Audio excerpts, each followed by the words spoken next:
आपणा सर्वांना पुन्हा एकदा प्रेमपूर्वक सलाम. उपासना या कार्यक्रमाच्या नवीन भागात आपले मनपूर्वक स्वागत. मागील भागात आपण पाहिले की योसेफ तुरुंगात असतानाही देवाचा विश्वासू राहिला आणि देवाने त्याचा उपयोग स्वप्नाचे अर्थ सांगण्यासाठी केला. जरी तो काही काळ विसरला गेला तरी देवाची वेळ येताच सर्व काही बदलले. आजच्या भागात आपण पाहणार आहोत की देव योग्य वेळ आल्यावर योसेफाला तुरुंगातून बाहेर काढतो आणि त्याला मोठ्या स्थानावर नेतो. फारोच्या स्वप्नाचे अर्थ योसेफ देवाच्या मदतीने सांगतो आणि त्याला मिसर देशाचा प्रमुख अधिकारी बनवले जाते. या अध्यायात आपण पाहतो की देव आपल्या सेवकाला योग्य वेळी उंचावतो आणि त्याच्या जीवनातील प्रत्येक कठीण प्रसंगाचा उपयोग मोठ्या योजनेसाठी करतो. चला तर मग आजच्या या प्रेरणादायी वचनाकडे आपण लक्ष देऊया.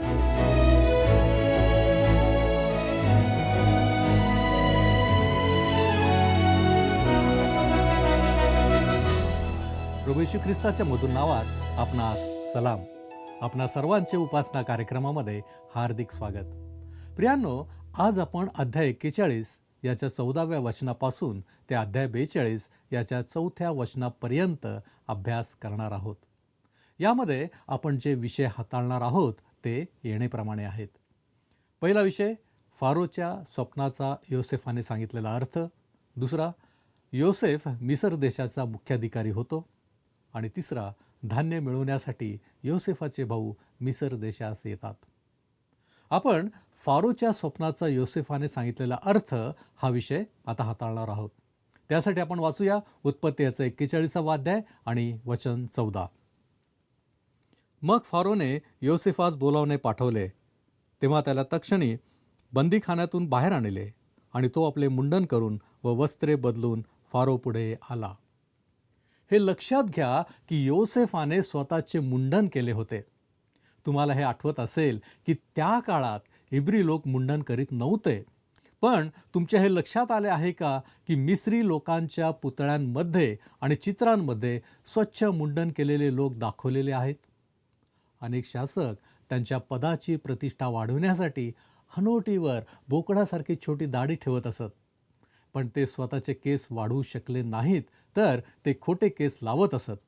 परंतु सामान्यतः मिस्री लोक दाढी ठेवत नसत. ह्यात आपल्यासाठी एक चांगला संदेश आहे. योसेफाला आता तुरुंगातून बाहेर काढले आहे. तो मुंडन करतो आणि तुरुंगातील पोशाख बदलून दरबारात घालण्यायोग्य पोशाख करतो. आता त्याच्यासमोर एक नवीन जीवन आहे. त्याचे जणू पुनरुत्थान झाले आहे. तो मेलेल्यातून उठवला गेला आहे. आता तो परराष्ट्रीयांकडे जातो. येथे आपल्याला ख्रिस्ताचे किती सुंदर चित्र पाहायला मिळते, होय ना? आता आपण 41वा अध्याय आणि 15वं वचन वाचणार आहोत. फारो योसेफास म्हणाला, मी एक स्वप्न पाहिले, त्याचा अर्थ सांगणारा कोणी नाही. मी तुझविषयी ऐकले की तू स्वप्न ऐकताच त्याचा अर्थ सांगतोस. या ठिकाणी योसेफ देवाला कसे गौरव देतो ते पहा. वाचूया आपण पुढचं वचन, 16वं वचन. योसेफ फारोस म्हणाला, मी कोण सांगणारा? फारोला शांती देणारे उत्तर देवच देईल. योसेफाच्या दृष्टीने देवालाच गौरव मिळाले पाहिजे. देवाच्या लेकराने आपल्या प्रत्येक यशाबद्दल देवाला गौरव मिळेल याची विशेष काळजी घेतली पाहिजे. आपण जे काही करतो ते आशीर्वाद ठरत असेल तर ते देव आपल्या मार्फत करीत आहे याची आपण जाणीव ठेवली पाहिजे. योसेफाला या गोष्टीची जाणीव होती, म्हणून तो म्हणतो, मी कोण सांगणारा? फारोला शांती देणारे उत्तर देवच देईल. फारो त्याचे स्वप्न पुन्हा योसेफाला सांगतो. प्रत्यक्षात ते 2 भागांमधील एकच स्वप्न होते आणि त्याला एकच स्वप्न म्हणून मानले गेले. वाचूया आपण 25वं वचन, उत्पत्ती 41वा अध्याय आणि वचन 25. योसेफ फारोस म्हणाला, फारोला पडलेले स्वप्न एकच आहे. आपण काय करणार आहोत हे देवाने फारोस कळविले आहे. योसेफ म्हणतो की स्वप्न एकच आहे. दोन्ही स्वप्न एकाच गोष्टीबद्दल बोलतात. दोनदा एकाच गोष्टीविषयी स्वप्न पडणे ही वस्तुस्थिती त्याचे महत्त्व वाढवते. स्वप्नाचे कारण असे आहे की देव फारोला तो काय करणार आहे हे सांगत आहे. त्या स्वप्नाचा अर्थ असा आहे. आपण वाचूया 26 ते 31 या वचनांमध्ये. त्या 7 चांगल्या गायी म्हणजे 7 वर्षे आणि 7 चांगली कणसे म्हणजेही 7 वर्षे, स्वप्न एकच आहे. मागाहून वर आलेल्या 7 रोड व कुरूप गायी आणि सुकलेली व पूर्वेच्या वाऱ्याने करपलेली 7 कणसे ही दुष्काळाची 7 वर्षे होत. मी फारोस कळविलेच आहे की देवाने आपण काय करणार हे फारोस दर्शविले आहे. पहा, अवघ्या मिसर देशात मोठ्या सुकाळाची 7 वर्षे येत आहेत आणि त्यानंतर दुष्काळाची 7 वर्षे येतील. तेव्हा मिसर देशाला सगळ्या सुकाळाचा विसर पडेल आणि दुष्काळ देश हलाक करेल. पुढे जो दुष्काळ पडणार त्यामुळे पूर्वी सुकाळ होता की नव्हता त्याचे स्मरणही राहणार नाही, इतका भारी तो होणार. ही एक भविष्यवाणी आहे. 7 वर्ष भरपूर पीक येईल आणि नंतर 7 वर्षे दुष्काळ पडेल. वाचूया आपण 32 वचन. हे स्वप्न फारोस दोनदा पडले, याचे कारण हेच की हे देवाने ठरविले आहे व ते देव लवकरच घडवून आणणार. दुष्काळ देवाने ठरवला होता आणि फारोला त्याबद्दल कळवावे अशी त्याची इच्छा आहे.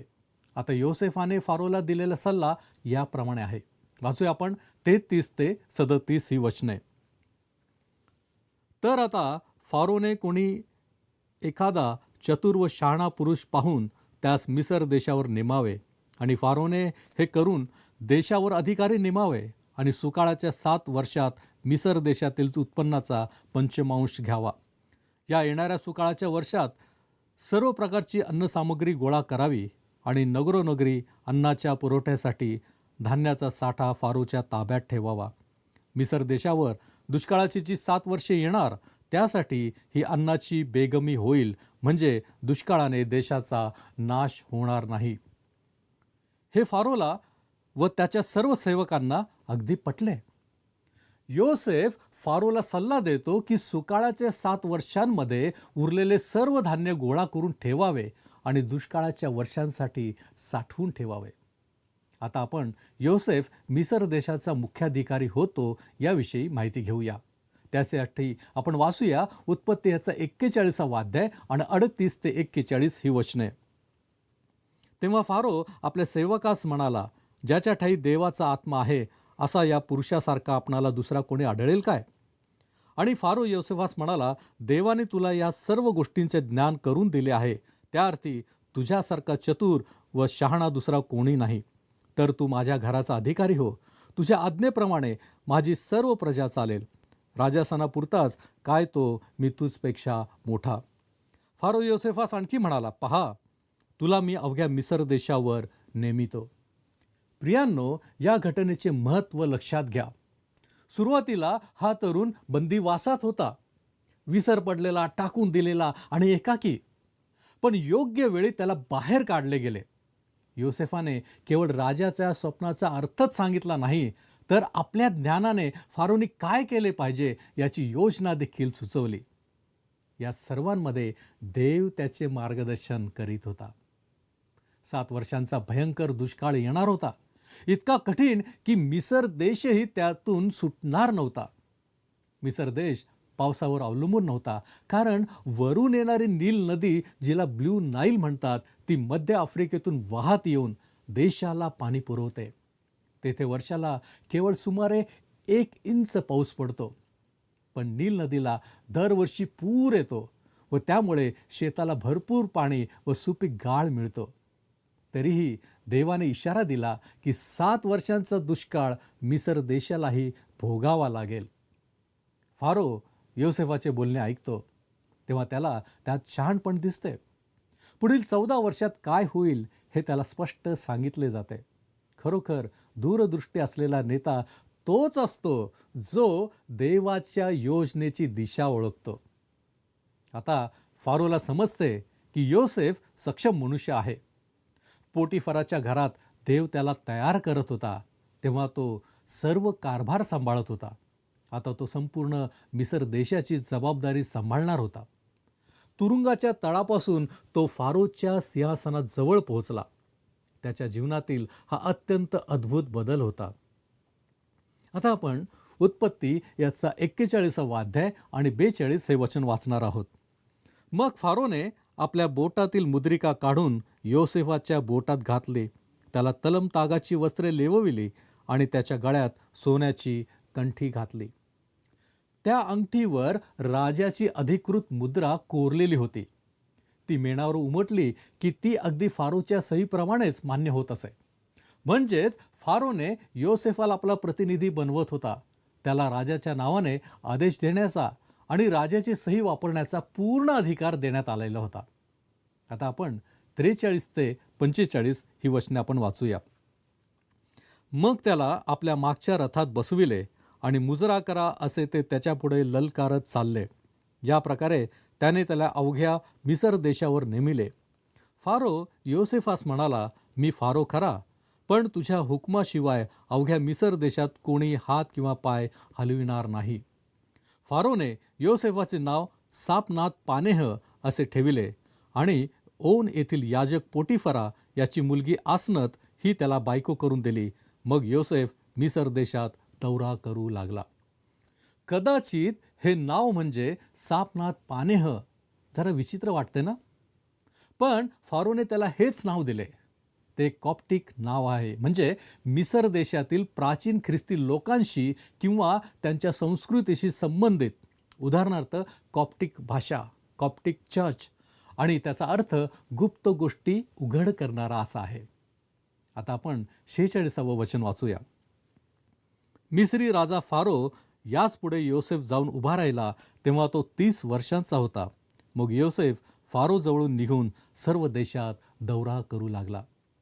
येथे आपल्याला योसेफाचे वय कळते. तो मिसर देशात 13 वर्ष होता. त्यातील 2 वर्षे पॅलेबदार आणि आचारी यांच्या स्वप्नाचे अर्थ सांगण्यात तुरुंगात गेले. त्याआधी कदाचित तो 1 वर्ष तुरुंगात होता. म्हणजेच तो सुमारे 10 वर्ष पोटिफराच्या घरात होता. या काळात त्याच्या जीवनात वेगवेगळे प्रसंग घडलेले आपण पाहतो. या 13 वर्षानंतर योसेफ मिसर देशात फारो राजाच्या खालोखाल सर्वोच्च पदावर पोहोचतो, जणू पंतप्रधानच. आता प्रश्न असा आहे की फारोने त्याला इतक्या सहजपणे का स्वीकारले? मुख्य कारण म्हणजे देव त्याच्याबरोबर होता. देवाच्या योजनेने त्याचे जीवन मार्गदर्शित होत होते. योसेफ स्वतः म्हणतो की त्याचे भाऊ वाईट हेतूने त्याच्याशी वागले, पण देवाने त्यातून चांगले साधले. काही विद्वानांच्या मते त्या काळातील फारो हा हिक्सोस राजांपैकी एक होता. हिक्सोस हे मूळचे मिस्री नसून अरेबियन वाळवंटातील भटके लोक होते, ज्यांनी काही काळ मिसर देशात राज्य केले. हे जर खरे असेल तर फारो राष्ट्रीयत्वाच्या दृष्टीने मिस्री लोकांपेक्षा योसेफाच्या अधिक जवळचा होता. त्यामुळे त्याला योसेफावर विश्वास ठेवणे सोपे गेले असावे.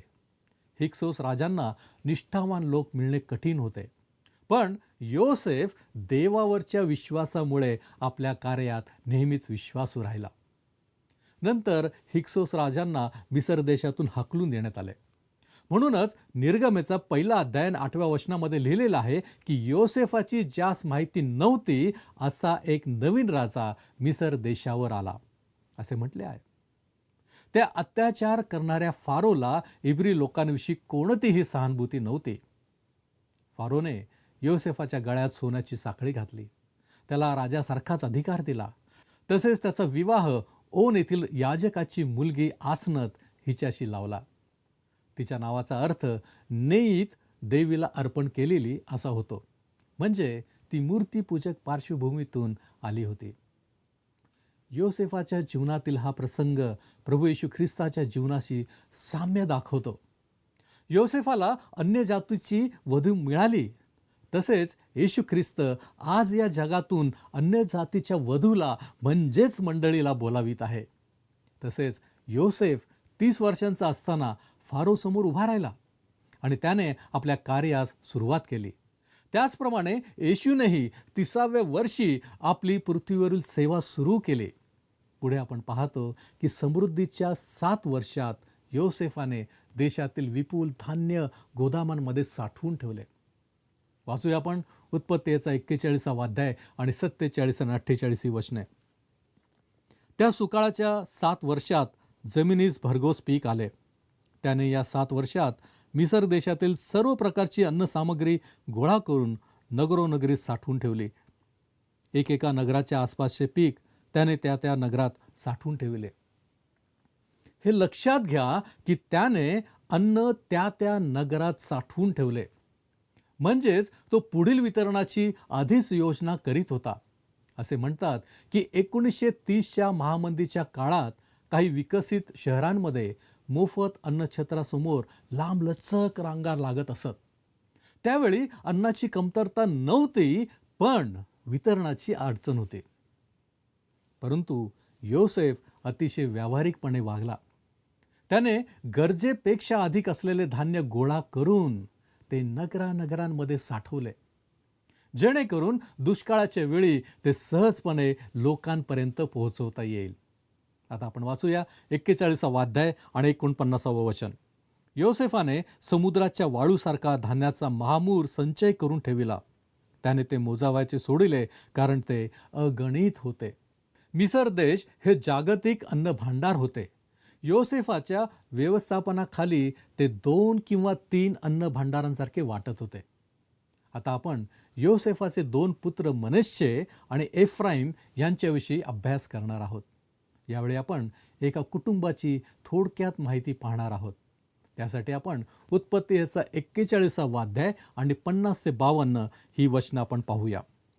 दुष्काळ पडण्यापूर्वी ओन येथील याजक पोटिफरा याची मुलगी आसनत हिच्यापासून योसेफास 2 मुलगे झाले.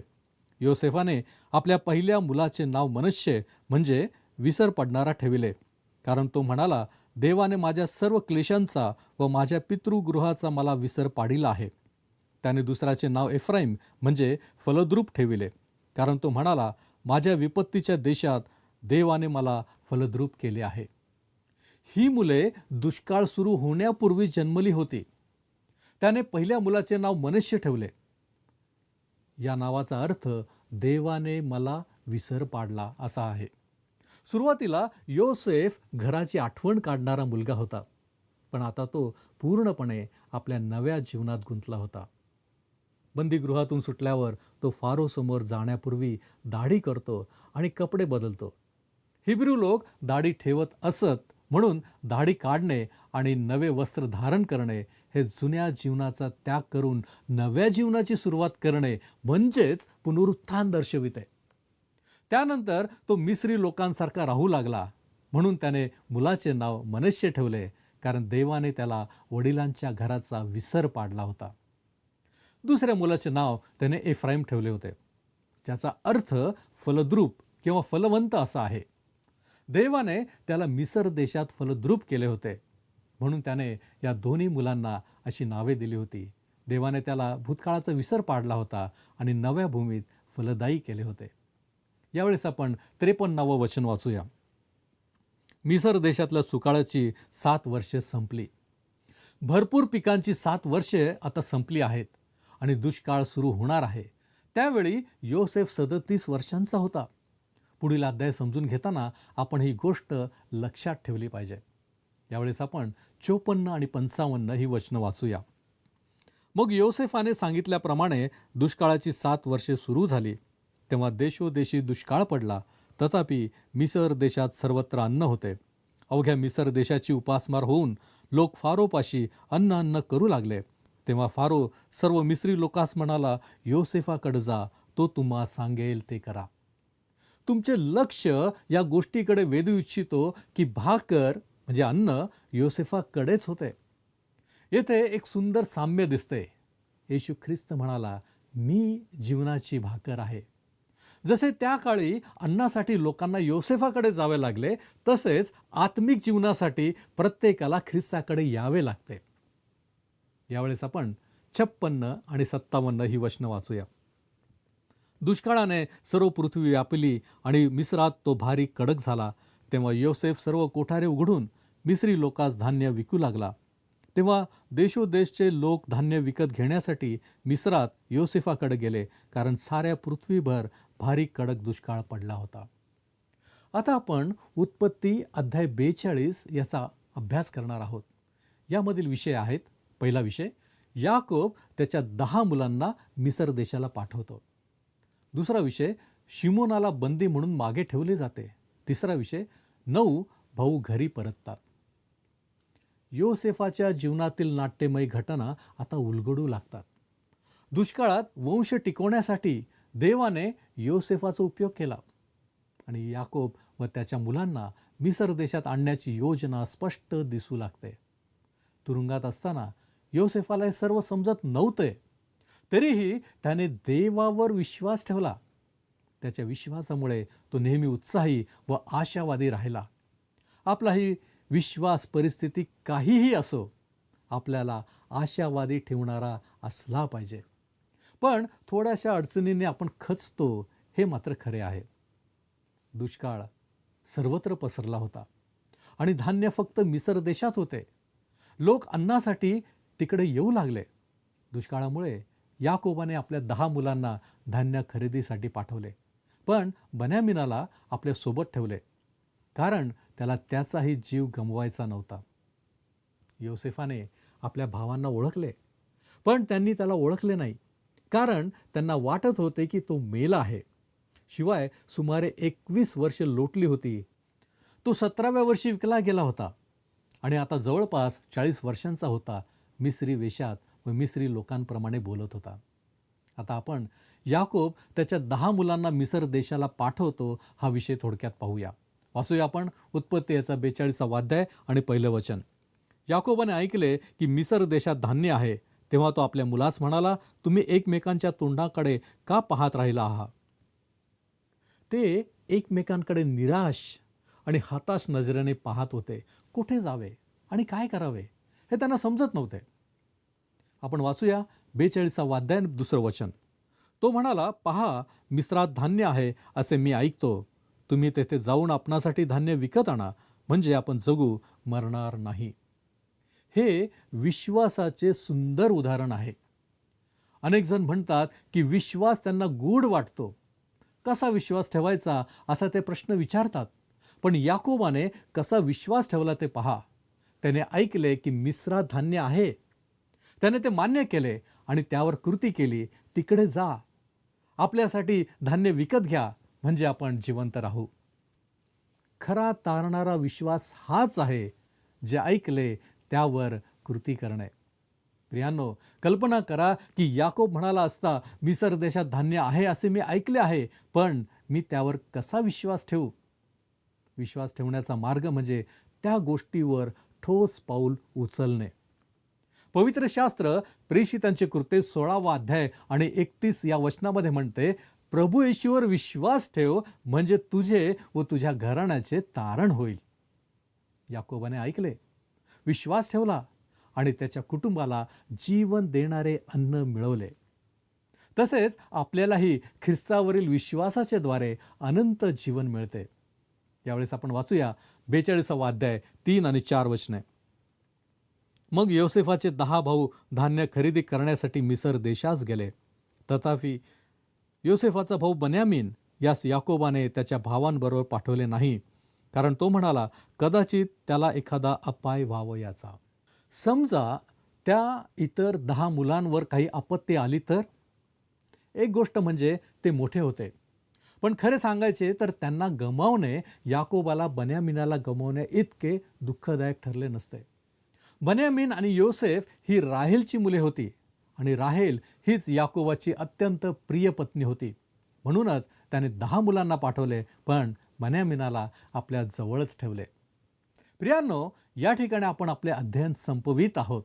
माझी खात्री आहे की आपण प्रत्येकजण प्रभू येशू ख्रिस्तावर अधिक विश्वास ठेवण्यास प्रयत्नशील व्हाल. यावेळेस आपण प्रार्थना करूया. आमच्यावरती प्रीती करणाऱ्या आमच्या महान प्रेमळ परमेश्वरा, धन्यवाद देतो, तुझी स्तुती करतो, तुझे आभार मानतो. या वचनांच्या द्वारे तू आमच्याशी बोललेला आहेस आणि प्रभूजी तू आम्हाला शिकवलेलं आहे की आमच्यासमोर परिस्थिती कशीही असो, आम्ही विश्वासानं तुझ्याकडं पाहिलं पाहिजे. आम्ही विश्वासानं प्रत्येक गोष्ट कृतीमध्ये आणली पाहिजे. होय प्रभूजी, आमचा विश्वास तुझ्यावरती आहे, परंतु अनेक वेळा आम्हाला विश्वासाची कृती करणं कठीण पडतं. आणि म्हणूनच प्रभूजी, आज जे आम्ही शिकलेलो आहोत त्याप्रमाणे आम्ही तुझ्यावरती विश्वास ठेवून कृती करण्यासाठी प्रवृत्त झालेलो आहोत. तू आम्हाला सहाय्य कर. तारणारा प्रभू येशू ख्रिस्त याच्या गौरवी नावात ही प्रार्थना करतो म्हणून तू ऐक. आमेन. ख्रिस्ताची कृपा आपणाबरोबर सदैव असो.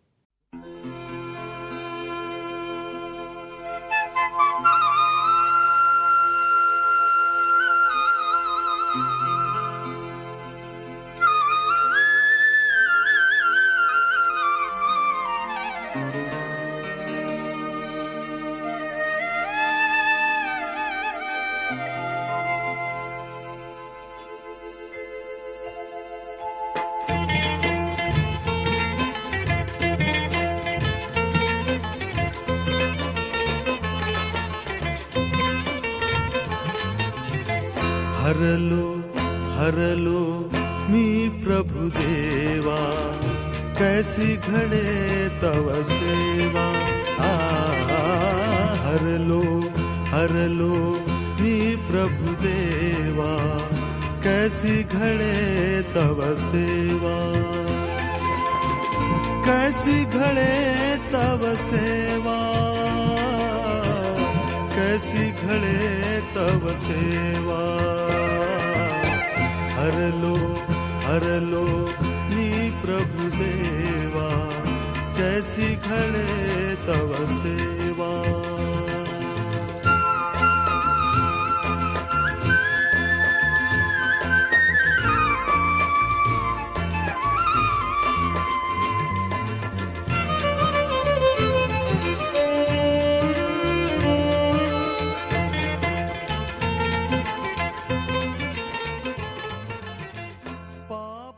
प्रियांनो, आजच्या संदेशातून आपण शिकलो की देवाची वेळ कधीही चुकत नाही.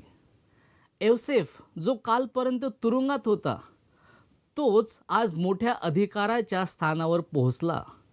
हे सर्व देवाच्या योजनेनुसार घडले. या भागातून आपण एक मोठा धडा शिकतो. आपण कितीही कठीण परिस्थितीत असलो तरी देव आपल्याला उंचावतो. आपली जबाबदारी म्हणजे विश्वासू राहणे आणि देवावर पूर्ण भरोसा ठेवणे. देव आपल्या प्रत्येक अनुभवाचा उपयोग आपल्या भल्यासाठी आणि त्याच्या गौरवासाठी करतो. पुढील भागात आपण पाहू की दुष्काळाच्या काळात योसेफाच्या भावांची त्याच्याशी पुन्हा भेट कशी होते आणि देवाची योजना पुढे कशी पूर्ण होते. तोपर्यंत देवाच्या आशीर्वादात राहा. धन्यवाद. मागील कार्यक्रमातील प्रश्नाचे उत्तर आहे पर्याय बी. प्यालेबरदाराच्या स्वप्नाचा अर्थ चांगला निघाला.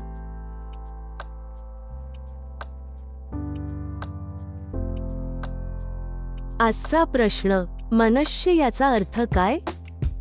ए. फलद्रूप, बी. विपत्ती, सी. दुष्काळ, डी. विसर पाडणारा.